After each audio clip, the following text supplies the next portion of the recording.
tayo ng ating bestseller. Gawa tayo ngayon ng isang bestseller na item, no, na drinks. Yun na yung iced tea. So, ayan. Ito guys, natin pinapalitang iced tea, no? Gawa tayo.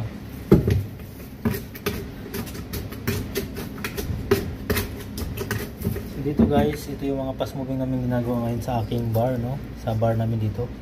So, ito, pag may order na food, yung Boodle Fight family namin, mayroon siyang free na iced tea. So, kailangan talagang gumawa ng iced tea namin na, na libre sa, sa family Boodle Fight.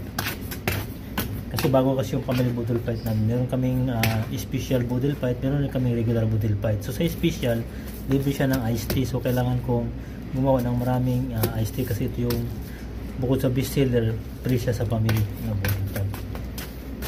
So, ayan guys, i-squeeze ko lang lahat itong mga lemon, nana, at saka itong sukal, yung sugar, para maging siya, maging mix lahat, no? So, i-mix mo lang lahat. Tapos, lagyan mo siya ng hot water. So, ito yung hot water natin. Ayan, dito yan kinukuha sa machine. Diyan ko kinukuha sa machine yung hot water. So, ito siya. Let's go. Kuha tayo ng hot water para sa ating iced tea. Ayan. So, abangan nyo mo yung guys, no? Matapos ito. Maganda siya. Maganda siyang pang business sa Pilipinas. Pang free sa pagkain, sa food, no? Ang kailangan sa restaurant.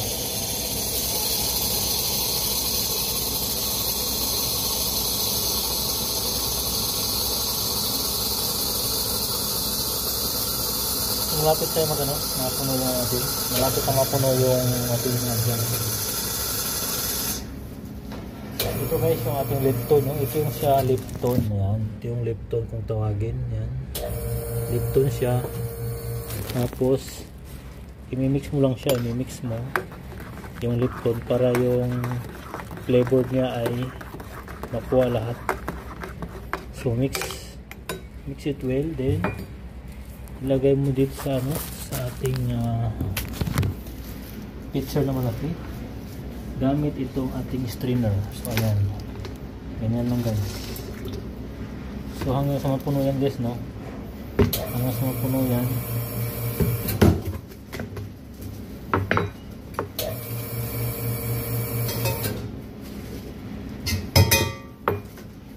Pag na napuno na yan, ito yung pinalabasan niya guys.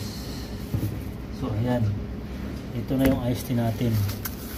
This is the iced tea na ginawa ko ngayong araw na ito. So masarap siya. Ito yung best seller namin dito sa bar, sa restaurant and coffee shop, no? So ito yung pinaka best seller namin. So and guys, thank you guys for watching.